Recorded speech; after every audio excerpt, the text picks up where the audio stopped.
¿qué tal? ¿Cómo estamos? Bueno, aquí estoy con la tercera y última entrega, por el momento, porque nunca se sabe, ya sabéis, en esta saga de películas, de la trilogía original de Evil Dead, formada por The Evil Dead o Posesión Infernal, como se llamó aquí en España. Os dejo enlace porque tenéis vídeo en el canal. The Evil Dead 2, Dead by Dawn, aquí en España se llamó Terroríficamente Muertos, os dejo también enlace. Y ahora pues la última entrega, como os digo por el momento, Army of Darkness, el ejército de las tinieblas. Esta más o menos la tradujeron bien, aunque sería el ejército de la oscuridad, pero bueno, de las tinieblas yo creo que está bien. Y después, bueno, quedará el vídeo del remake del año 2013, que ya os lo traeré, no os preocupéis. En fin, bueno, pues vamos a hablar un poquito de curiosidades, los diferentes montajes, porque hay hasta 3 montajes diferentes de la película, algunos con una diferencia de hasta 10 minutos más en la versión del director que en la versión que se estrenó en Estados Unidos o de la que se estrenó internacionalmente en cines en su día, y muchas cositas más. Bueno, pues han pasado 5 años aproximadamente desde la última entrega, año 1987, Terroríficamente Muertos. Llegamos al año 1992 y entonces Dino De Laurentiis le dice a Bruce Campbell, Sam Raimi y Robert Tapper, el trío Calavera, que por qué no hacen una tercera entrega de la película. Ya sabemos, cuidado que viene spoiler, cómo acabó la segunda, dónde se quedó Ash en la segunda parte, pero por falta de presupuesto, todo lo que salió en el pequeño trozo del final era lo que tenía que haber sido la segunda parte, como explico en ese vídeo. Pero aquí dijeron, vale, pues vamos a hacerla, pero la vamos a ambientar en el año 1300, en la época medieval, que es donde dejamos al personaje en la película anterior.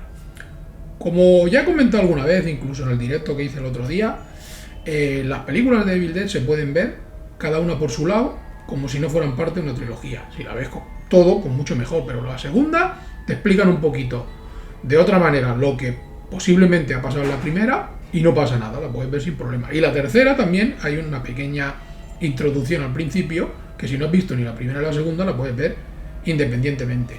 Y sobre todo la tercera, porque luego os explicaré por qué se puede ver de manera independiente, porque esto estuvo hecho a propósito.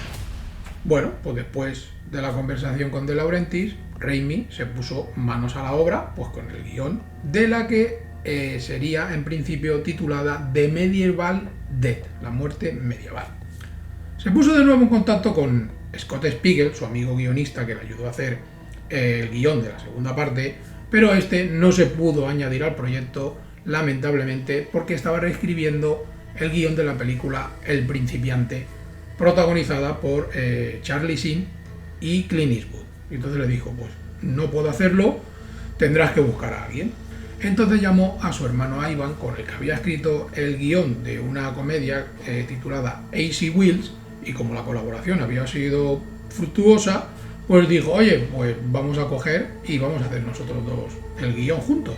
En el año 1988, fijaros que la película no llegó hasta el año 92-93, ya tenían hecho un tratamiento y más o menos una parte del guión Sam Raimi preparado para empezar el proyecto si De Laurentiis le decía algo. Lo que pasa que, como ya sabréis, se metió en el proyecto de Darkman, que por cierto os dejo aquí el enlace, tenéis vídeo en el canal, que es una película para mí magnífica. O sea, yo encuentro que es una película alucinante y os lo explico todo. Y tuvieron que posponer pues hacer la tercera parte de Evil Dead. Una vez que ya acabaron de rodar y todo el rollo Darkman, entonces ya se pusieron otra vez en serio con el proyecto. Pero mientras que estaba rodando la película de Darkman, Ivan y Raimi iban haciendo reescrituras, iban haciendo ideas, iban tomando notas, o sea que iban haciendo a la vez lo que acabaría siendo el guión de Army of Darkness. Bueno, acaban el proyecto de Darkman, se ponen ya manos a la obra con Evil Dead 3, vamos a llamarla, y le piden un presupuesto a Dino De Laurentiis de $8 millones, y este les dice que no, que este como mucho les puede dar 6 y no les puede dar más, pero dice, bueno, pues que si nos das eso tal y como vamos a hacer la película, tenemos que construir decorados, ambientarla a la época medieval. Solo ya con los decorados y con la preproducción y todo el rollo, dice, ya no vamos a fundir los 6 millones. Entonces De Laurentiis llegó a un acuerdo de distribución con la Universal. Les dijo a la Universal que ellos se encargaran de distribuir la película en todos los territorios y entonces esta pondría otros 6 millones más para hacer la película. En total, 6 De Laurentiis, 6 Universal, ya tenían 12. Pues todo y con eso, Bruce Campbell, Sam Raimi y Robert Tapper tuvieron que poner al final 1 millón de su bolsillo para acabar de hacer 4 efectos especiales porque no les llegaba el dinero. El estreno de la película se fue retrasando hasta 1993 por un par de conflictos entre la Universal, uno con De Laurentiis y otro con Sam Raimi. Resulta que la Universal estaba batallando con De Laurentiis por adquirir los derechos del personaje de Hannibal Lecter porque querían hacer unas películas y De Laurentiis también lo tenía porque en su día hizo una primera versión, aquella película se llamaba Hunter, que ya salía Hannibal Lecter por allí, pero que no tiene nada que ver con las películas protagonizadas por Anthony Hopkins. Y por otro lado tenían un conflicto con Sam Raimi porque decían que querían menos gore, que querían menos terror y que la película estuviera un poquito más llena de escenas de acción. Y entonces, claro, mientras que grababa, pulía y no pulía la película, pues se fue atrasando el estreno hasta el año 93. Al final, con un presupuesto de 13 millones de dólares, recaudó 21 millones y medio. Más o menos como las otras películas. Yo creo que la única que le funcionó un poco mejor fue la primera y las otras no acabaron de triunfar. Pero bueno, después ya sabéis, formato doméstico, vídeo, DVD, todas esas cositas, ahí ya coge y la pena. Bueno, el rodaje comenzaría a mediados del año 91, por eso fijaron, no se estrenó hasta el 93, y duraría unos 3 meses y medio en localizaciones de Atcon, en California, donde se construyeron los decorados del interior del castillo y todo el rollo. Como es habitual en estas películas, pues hubo algún que otro accidente, sobre todo por parte de Bruce Campbell. Rodando la escena en la que está luchando con su propio yo demoníaco, el Evil Ash, que se le ha llamado, este que tengo yo aquí, el Evil Ash, aquí lo tenéis, resulta que se pegó un tajo con la espada en la cara. Lo llevaron a urgencias para que le dieran puntos. ¿Y qué pasó? Como iba maquillado para la escena y tenía cortes por todos lados, estaba el cirujano que no sabía cuál es la herida que tenía que coser. Una cosa, pero súper de loco. Otro accidente que ocurrió es al principio de la película, que vemos caer el famoso Oldsmobile 88 de Sam Raimi, que cae desde el cielo, igual que cae el personaje de Ash. Pues resulta que la grúa no estaba bien enganchada, que tenía que soltar el coche, y se volcó, y por suerte al conductor de la grúa no le pasó nada. Pero después tuvieron que coger otra grúa para levantar esta grúa y pues, sacar el coche, y bueno, un pitote que no veas. Cuando Raimi tuvo prácticamente la película hecha, solo quedaba rodar la batalla final, y después ya en postproducción, los efectos especiales y todo el rollo, se dio cuenta que no tenían ya ni $1. Y dijo, ¿y cómo ahorro yo ahora dinero? ¿Y de dónde saco dinero para acabar los efectos especiales de la película? Entonces, William Mesa, un ayudante suyo que sabía del tema de fotografía y tal, y con el que ya había colaborado en Darkman, le dijo que utilizara el sistema Introvision, que en aquella película también le funcionó. Lo que pasa es que si lo ves ahora, pues se nota mucho. Básicamente el sistema Introvision consiste en grabar a los actores delante de unas imágenes que se están proyectando en una pantalla. Lo que se llama sobrepuesto.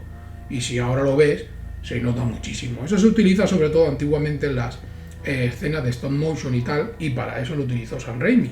Total, a finales de julio, cuando ya tenía prácticamente la película hecha, Raimi se fue a los estudios de Introvision y durante 7 semanas se encargó de acabar de pulir las escenas que faltaban, de rodar lo que quedaba y así poder terminar la película. Como os comentaba, aparte del sistema este de Introvision, pues también se utilizaron técnicas de stop motion, sobre todo muy homenaje a Harryhausen, el tema de los esqueletos, como en la película de Jason y los Argonautas. Me parece que también en los viajes de Sinbad también había una lucha con esqueletos y todo el rollo, que todo esto se hizo con stop motion, como os he comentado antes. Bueno, se acabó todo el rodaje y cuando revisaron, como ya pasó con las otras entregas, el material, dijeron que había escenas que había que cambiar, había que rodar cosas nuevas y todo el rollo, pero dijeron, espérate, estamos ya en verano, vamos a dejarlo un ratito, y no se volvieron a juntar hasta el mes de noviembre, donde acabaron de rodar las 4 cositas que les hacían falta. Llegaron el mes de noviembre, rodaron 4 cositas más que hacían falta de la batalla final, la escena del molino, que después fue recortada, y las escenas del principio de la película con Bridget Fonda, que luego os comentaré por qué sale en la película, que en este caso pues hacía de novia de Ash al principio, que trabajaba con él en el supermercado y tal. Además aprovecharon también para rodar una escena cuando Ash está luchando con la bruja en el castillo y todo el rollo, que está poseída. Esta escena era diferente. Según el guión, se tenía que enfrentar a ella, cogía y derrumbaba todas las instancias de una parte del castillo, caían un montón de columnas, entonces cogían y le caían encima a la bruja y Ash cogía un tronco en llamas, se lo metía en la boca, le prendía fuego y después con la espada cogía y la desmembraba, la descuartizaba. Pero todo esto al final, como veis en la película, eso no sale. De Laurentiis durante el rodaje pues le dio bastante libertad, como ya hizo en la segunda parte, para que rodáramos más o menos lo que estaba estipulado, pero un poquito a su rollo. Pero como Universal metía el 50% de la pasta, entonces tuvieron problemas. Como vieron que Terroríficamente Muertos no había sido tampoco un gran éxito, decidieron que para que la película no se la conectara con las otras dos de la saga de Evil Dead, le pusieran un título independiente y que no se llamara ni The Evil Dead 3, ni The Medieval Dead, ni nada de eso. Y entonces por eso la película se tituló Army of Darkness, el ejército de las tinieblas. Y por eso está ese montaje tan extraño, que es una película que tú puedes ver independientemente de las otras dos. Porque Universal no quería que las conectara de ninguna manera con aquellas dos, aunque el personaje protagonista y todo el Necronomicon y todo era exactamente lo mismo que las otras dos películas. Bueno, una vez finalizado todos estos problemas, Raimi presentó su versión de la película, que después se llamaría Director's Cut, de 96 minutos. Hicieron algunas pruebas de estas, los test screening que se llaman, y no acabaron de gustar, y Universal le dijo, córtame un poquito de película. Bueno, pues Raimi cogió, cortó por aquí, cortó por allá, pero esa versión tampoco gustó y tuvo que pasar otra vez por la mesa de montaje, y al final lo dejaron en 81 minutos. Duraba 96, o sea, le quitó 15 minutos de película a la misma, nunca mejor dicho. Y entonces, claro, por eso hay diferentes montajes de la peli. Los fans de la saga, cuando vieron la película, pues no se quedaron nada contentos, recibió críticas negativas, comentarios negativos, porque se había perdido el gore, se había perdido el salvajismo que había en las otras dos, y nada más que humor y tonterías. La verdad que la versión del director es bastante cargante. Yo creo que la versión internacional, que tiene 86 minutos, 10 minutos menos, creo que es la mejor de todas. La de 81 no, porque le quitan mucho.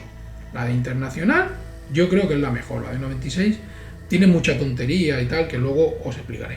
La película está llena de un montón de referencias, sobre todo de temas humorísticos, de películas de aventuras. Por ejemplo, los viajes de Gulliver, en la escena del molino. Tienes también, evidentemente, homenajes a Harryhausen, como ya os he comentado. Humor de este tonto de los tres chiflados, de los dibujos de Tex Avery, que también es una auténtica locura, y que ya sabéis, como comenté en los otros vídeos, que Sam Raimi era un auténtico fan. Después también tiene muchos parecidos con la película aquella de un cowboy en la corte del rey Arturo, y un montón de referencias a muchísimas más películas.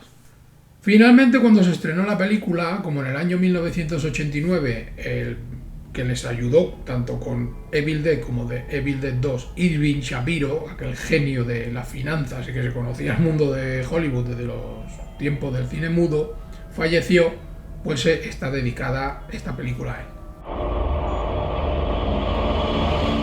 Bueno, en primer lugar tenemos a Bruce Campbell, que aquí te hace 200 papeles, por decirlo de alguna manera, porque te hace Ash, y por otro lado te hace Evil Ash, que podría ser los dos personajes principales, que lo hace él, pero después en la cena del molino se multiplica allí por 5, 6 o 7, no sé cuántos hay, de mini Ash.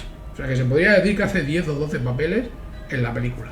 En esta ocasión, como os digo, el humor se multiplica por 1000, está más loco que nunca, está más sobreactuado, como ya os dije en el otro vídeo, que nunca, más histriónico que nunca, y además más flipado que nunca, porque se piensa que es un superhéroe, que no sé qué, pero después en verdad es un tío cagado, porque hay una escena en el castillo que se ve que empiezan a atacar el castillo y coge el tío y se pira por piernas, a que después le salga la vena de voy a matar a los zombies y todo el rollo, poseídos y tal, pero en principio el tío se esconde. Después tenemos a Embeth Davis como Sheila, que cuando cogería ya su fama sería en el año 93, cuando salió la película de Steven Spielberg, La lista de Schindler, que hace de la criada aquella judía que tiene el personaje de Ralph Fiennes, y que lo mismo es una relación de amor-odio por parte de él. La trata como un churro, pero aparte está enamorado de ella, una relación ahí. Ha salido en películas como 13 fantasmas, ha salido en películas como Matilda, en El hombre bicentenario, que es una película que a mí me encanta, junto a Robin Williams, que hace de un robot. Esa película la tenéis que ver, El hombre bicentenario. Y muchas pelis y muchas series más ha aparecido esta actriz. Después tenemos al actor Marcus Gilbert como Lord Arthur, que lo hemos podido ver como soldado ruso o soviético en la tercera parte de Rambo. Sale por allí pilotando helicóptero, me parece que es el helicóptero que va con el otro que le tira la flecha a Rambo y explota también en el aire, y una locura esa. Después tenemos a Ian Abercrombie como el sabio, que más o menos es como una especie de parodia de Merlín, porque básicamente está todo basado en el rey Arturo, o sea, en los caballeros del rey Arturo. Y a este actor lo hemos podido ver en películas como Las Guerras Clon, el episodio 2 de Star Wars. Lo hemos podido ver también en películas como El jovencito Frankenstein o El prisionero de Zenda. El prisionero de Zenda es un peliculón protagonizado por Stewart Granger, si no me equivoco, que alucina. De esta también de espadas, tipo el zorro, Scaramouche, los tres mosqueteros, una cosa así. Prisionero de Zenda, apuntarla. Pues tenemos al actor Richard Grove como Henry el Rojo, que lo hemos podido ver haciendo un papel como uno del grupo de atracadores en la película de Keanu Reeves, y Patrick Swayze le llaman Body, que habrá vídeo en el canal, no creo que tarde mucho. Después tenemos al actor Timothy Patrick Quill como el herrero, que es un colaborador habitual de las películas de Sam Raimi, y lo hemos podido ver en diferentes papeles en las películas de Spider-Man. Curiosamente hace, por decir uno, el policía que cuando acaba la lucha libre Peter Parker se va hacia el ascensor y viene el ladrón y dice deténlo, que está allí de policía, pues es este actor el que hace de policía y dice ¿por qué no lo has parado? Y dice no es mi problema, y después pasa pues todo lo que pasa. Después tenemos a Bridget Fonda como Linda, que curiosamente le dieron el papel porque era súper fan de la saga, de las dos primeras entregas, y le dijo a Sam Raimi si por favor le da un papelito, y le dijo bueno pues vas a hacer de Linda cuando trabajando en el supermercado y todo el rollo en la película. Que Bridget Fonda, por si no lo sabéis, por decir un poquito de salseo, lleva ya muchos años que está retirada del cine y tal, y está casada con el compositor Danny Elfman, habitual de películas de Sam Raimi o de Tim Burton, que vamos, a mí me encanta Danny Elfman. Y después tenemos a Patricia Tallman como la bruja, que básicamente igual la conocéis porque tenía un papel como Lita Alexander en la serie Babylon 5, y aparte también es especialista, ha hecho de dobles, por ejemplo, en la saga de Parque Jurásico del personaje de Laura Dern.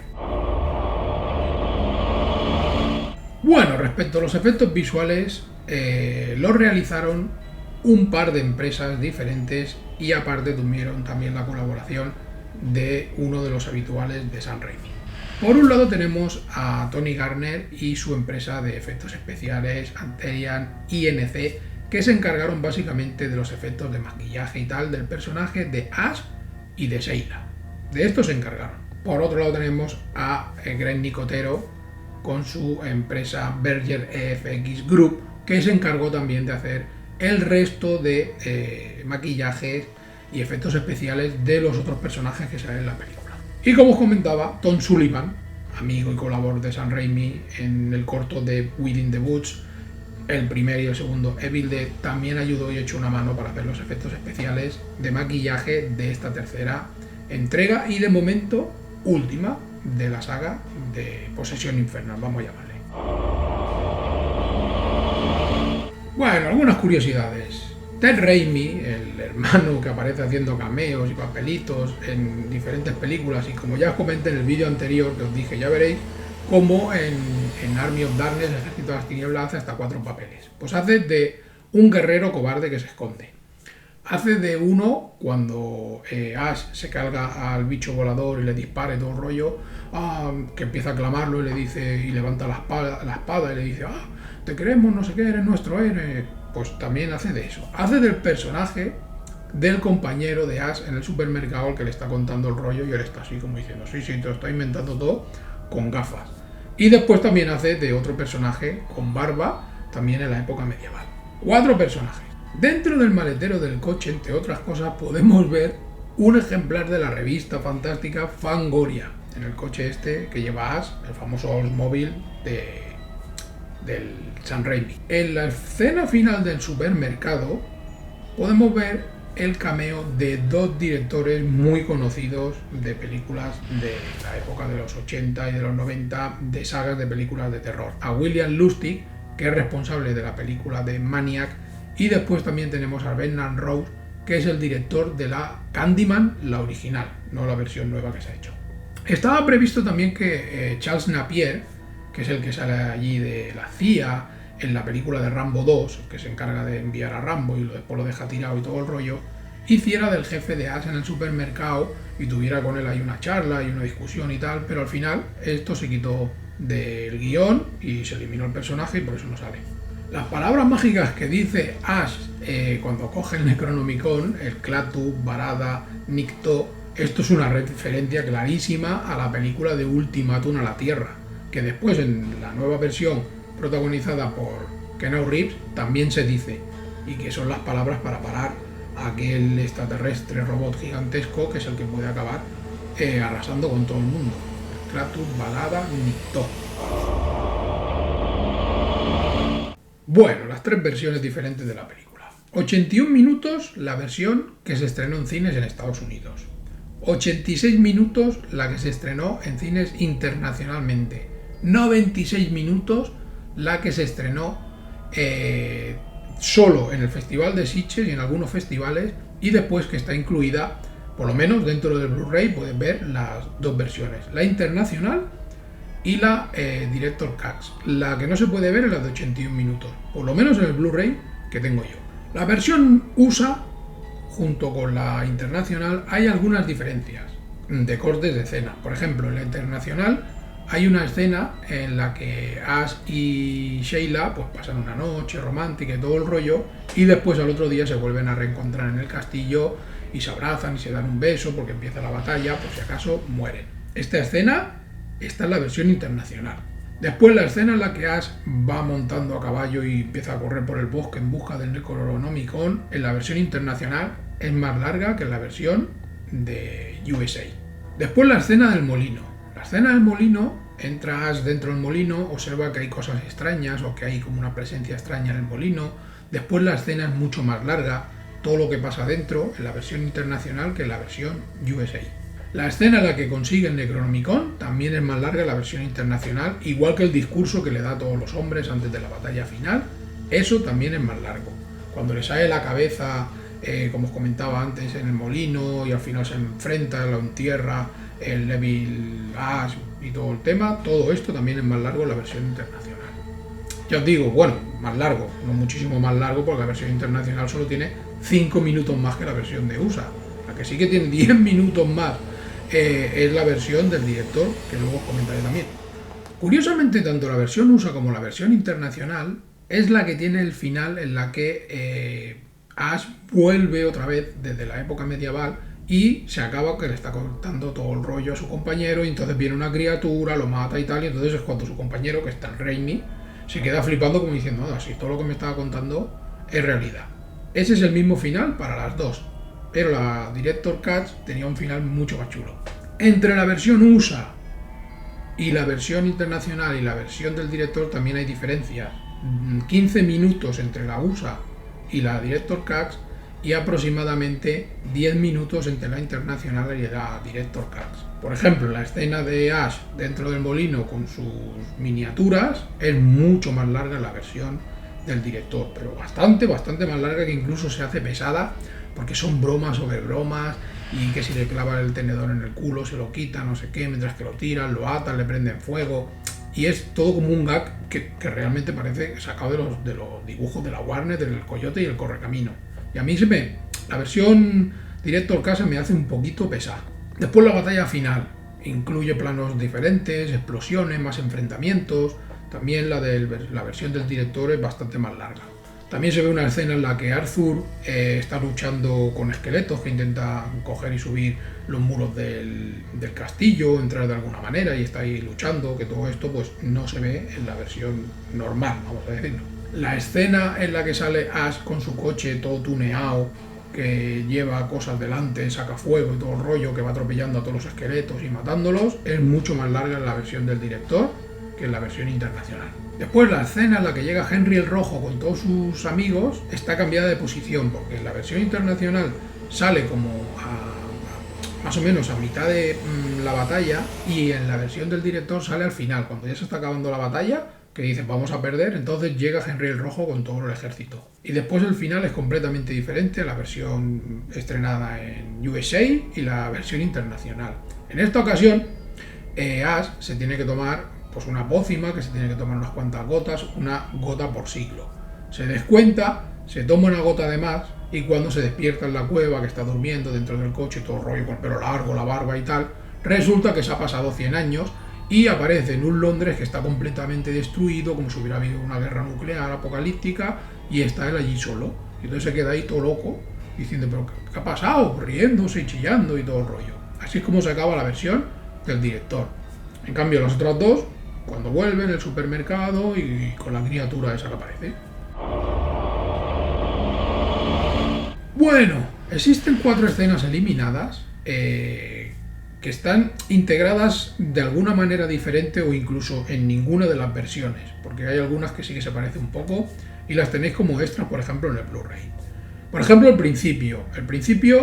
Hay una escena que sale Ash pues narrando un poquito así en voz en off de todo lo que ha pasado en las otras 2 películas y cómo ha llegado a la época medieval y todo el rollo. Que esto se ve un poco en la versión del director, pero no es igual esta escena a la que está en la versión del director. Tiene un tono más oscuro, diferente. Después la llegada de Ash al año 1300 y cuando lo captura Arthur y sus hombres y todo el rollo, también hay una escena que es un poquito más larga que las otras 2 versiones que hay de la película. Después la escena del molino también era diferente, aparte de ser más larga con las bromas y tal, como os comentaba antes, deja el caballo fuera, empieza a escuchar unos gritos raros, sale y está el caballo bien, le parece ver a alguien, y entonces todo eso lleva a la escena del espejo, que se ve reflejado en el espejo y tal. Era diferente la escena. Y después hay una escena que iría después de cuando le da el discurso a los hombres, que en la película lo vemos que está como huyendo, pero en verdad va a buscar a Henry Rojo y por eso después aparece en la batalla. Esta escena también, la escena que se eliminó, es diferente, un montaje diferente. Respecto a cómics, en el año 1992 ya Dark Horse Comics ya hizo una adaptación de la película en formato cómic titulado pues, como la película, El Ejército de las Tinieblas. En el año 2004 la compañía Dynamite Entertainment adquirió los derechos para poder publicar cómics basado en Army of Darkness y publicó como una secuela Army of Darkness 2 que se llamaba Ashes to Ashes, como las cenizas a las cenizas, haciendo como un juego de palabras con el nombre de Ash, que ya os dije en el otro vídeo que se llamaba Ash por el tema de las cenizas, pues cenizas a tus cenizas se llamaría. Después en el 2005 llegaría otra miniserie de cómics por parte de Dynamite que se llamaría Stop Till You Drew Dead, o una cosa así, mi pronunciación es la que es. Y después, además, una de 13 números en la que Ash se enfrentaba a algunos iconos del cine de terror, como por ejemplo a Drácula, a Freddy Krueger, a Jason Voorhees de Viernes 13 y unos cuantos más. Esta, en el año 2007, se reiniciaría enfrentándose a más todavía personajes de películas y tal de terror y sacaría 27 números nuevos. Y ahí, de momento, se acabaría la relación con Dynamite. Después ha tenido diferentes cruces con otras editoriales. Ha tenido, por ejemplo, con Darkman.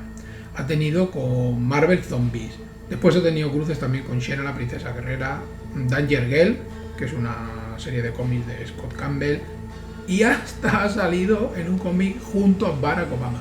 Finalmente, en 2008, Dark Horse recuperó otra vez la licencia y sacó una colección de 4 números basándose en The Evil Dead, lo que viene siendo la primera película de la saga. Se creó una obra musical en el Off-Broadway que se estrenó en noviembre del 2007 hasta febrero del 2008 y básicamente lo que contaba era la historia de la primera y la segunda película, pero formato musical.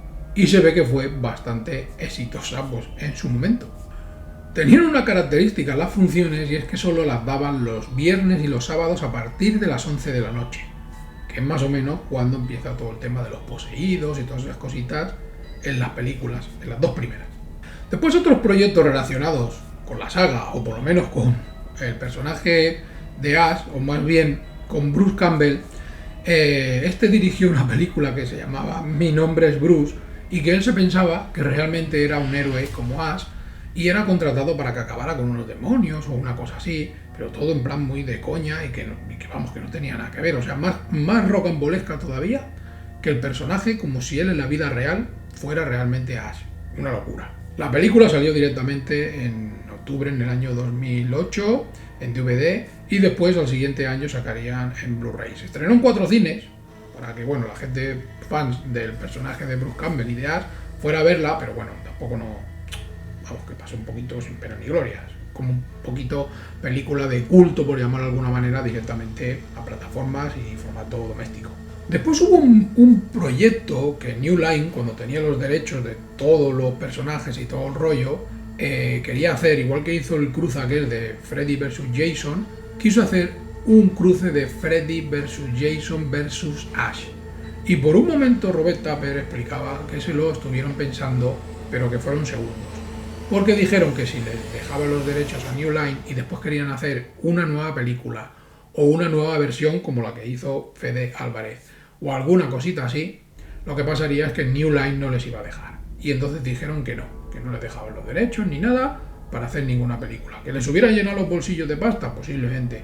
Pero prefirieron no deshacerse del personaje porque os recuerdo, como dije en el primer vídeo, que New Line al principio quería comprar los derechos de Evil Dead, pero para quedárselos ellos a perpetuidad y distribuirla en todo el mundo. O sea que New Line no. Después pasó una cosa muy curiosa en el año 2012, que una productora de cine, AdWords Pictures, que sería más o menos como la de Sharknado y todo el rollo, Asylum, dijo que iba a rodar de Evil Dead 4. Claro, Sam Raimi tuvo que tomar cartas en el asunto y los denunció. Y finalmente el juez dictaminó que Sam Raimi tenía la razón y les prohibió a AdWords Pictures que utilizaran ningún tipo de nombre relacionado con la saga, ni Evil Dead, ni Ash, ni de Evil Dead, ni Genesis, ni no sé qué. Nada de nada, ningún proyecto que estuviera en el título o basado o con una idea que representara cualquier cosa del universo de Evil Dead. Y en fin, pues hasta aquí este vídeo de la tercera parte de la saga original. Queda ahora el remake del 2013, que yo lo encuentro mega requete terrorífico. Quizá a lo mejor los que vieron la película de Evil Dead en el año 81 sintieron lo que siento yo con la nueva. Pero es que la película nueva, que todos los efectos están hechos prostéticos, todos, no hay efectos digitales, es una auténtica locura. Una auténtica locura. Ya os traeré vídeo explicando cómo se hicieron, sobre todo los efectos visuales, que son una maravilla. Bueno, si sois fans de esta saga, si esta os gusta más o gusta menos, comentario. Ya sabéis, dar like, suscribiros, compartir el vídeo, si queréis donar y colaborar de alguna manera, súper gracias, corazoncito con la S y todas esas cositas. Y bueno, vamos a meternos ya de lleno en la saga de Fast and Furious. A ver si os puedo traer el vídeo de la 1 y de la 2 en nada, en cuestión de días. ¡Hasta luego!